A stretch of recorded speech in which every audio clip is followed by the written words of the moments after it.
IMA यानी Indian medical association के राष्ट्रीय अध्यक्ष डॉक्टर शरद अग्रवाल बरेली पहुंचे। इस दौरान बरेली आईएमए के पदाधिकारियों ने पुष्पगुच्छ भेंट कर उनका जोरदार स्वागत किया। इसके बाद राष्ट्रीय अध्यक्ष ने प्रेस कॉन्फ्रेंस कर 25 जून को आईएमए की तरफ से लॉन्च आओ गांव चले अभियान को लेकर विस्तार से जानकारी साझा की। उन्होंने कहा कि समूचे देश में आईएमए की 1700 शाखाएं हैं। इन सभी शाखाओं को कम से कम एक गांव गोद लेने के लिए कहा गया है, जिसके तहत अब तक 800 शाखाएं गांवों को गोद ले चुकी हैं, जिनका काम है कि गोद लिए गांव के लोगों को वह स्वास्थ्य समेत तमाम क्षेत्रों में जागरूक करेंगे, जिससे बीमारियों की रोकथाम की जा सके। आईएमए के राष्ट्रीय अध्यक्ष डॉक्टर शरद अग्रवाल ने कहा कि उनका यही प्रयास है कि डॉक्टर मरीजों का उचित उपचार करें। इस दौरान मीडिया के सवालों पर डॉक्टर शरद अग्रवाल ने कहा कि समाज के एक तबके में डॉक्टरों को लेकर गलतफहमी भी रहती है, जो कि ठीक नहीं है। उन्होंने कहा कि डॉक्टर हमेशा मरीज को सही उपचार देना चाहता है। ऐसे में जनता को डॉक्टरों के खिलाफ हिंसा से बचना चाहिए, क्योंकि डॉक्टर मरीजों की जान बचाने के लिए हमेशा तत्पर रहता है। आप देख सकते हैं कि कोविड काल में डॉक्टरों ने किस तरह अपना फर्ज निभाया था, यह जग जाहिर है। वहीं इस मौके पर आईएमए बरेली के अध्यक्ष डॉक्टर विनोद पागरानी ने कहा कि आओ गांव चले अभियान के तहत राष्ट्रीय अध्यक्ष बुधवार को सीबीगंज क्षेत्र के पस्तोर गांव में 150 लीटर क्षमता के वाटर कूलर का उद्घाटन करेंगे। हमारे राष्ट्रीय अध्यक्ष जी का आगमन भी था और हमने वहां तय किया था कि हम एक वाटर कूलर गांव को देंगे। तो गांव में ही हमने एक वाटर कूलर दिया है और वाटर कूलर की कैपेसिटी हमने रखी 150 लीटर। तो सबसे बड़ा साइज़ का जो संभव था वो लगाया है।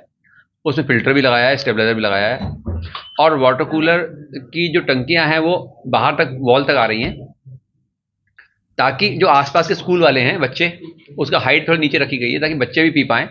2 पास में स्कूल भी हैं और ये पस्तौर गांव में वाटर कूलर कल इंस्टॉलेशन होगा और हमारे मतलब इंस्टॉलेशन कल, उसका उद्घाटन होगा।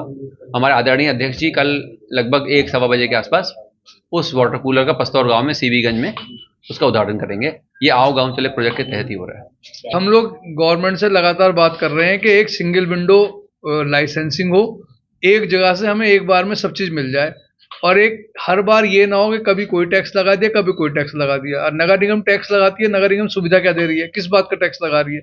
सिर्फ ये उगाही करने का तरीका रह गया है डॉक्टरों से, तो ये गलत है। इस चीज़ का यूपीआई में विरोध करती है और नेशनल आई में विरोध करती है। और ये क्योंकि राज्य स्तर का मुद्दा है तो यूपीआई में बहुत एक्टिव है और यूपीआई में इसमें संज्ञान भी ले रही है जहाँ पे भी इस तरह की परेशानी हुई है।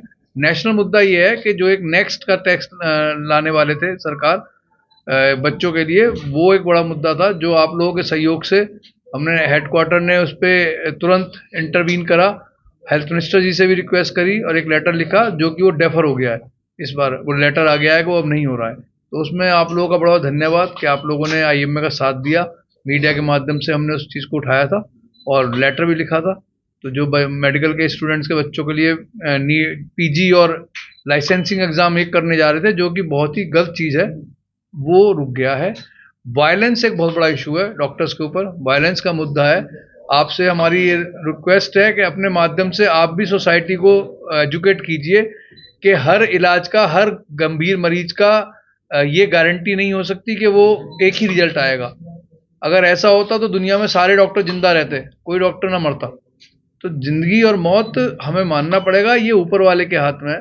हम लोग अपना काम करते हैं, ईमानदारी से करते हैं, मरीज बचते भी हैं और कुछ मरीज के साथ नहीं हो पाता है, हालत बहुत गंभीर होती है। तो इस पे एकदम से आक्रोशित नहीं होना चाहिए, कानून को अपने हाथ में नहीं लेना चाहिए। क्योंकि जिन डॉक्टर्स के ऊपर आप हाथ उठा रहे हैं, जिनके अस्पताल तोड़ रहे हैं, उन्होंने ही आपके संबंधियों की आपका कितनी बार अच्छा इलाज करा है।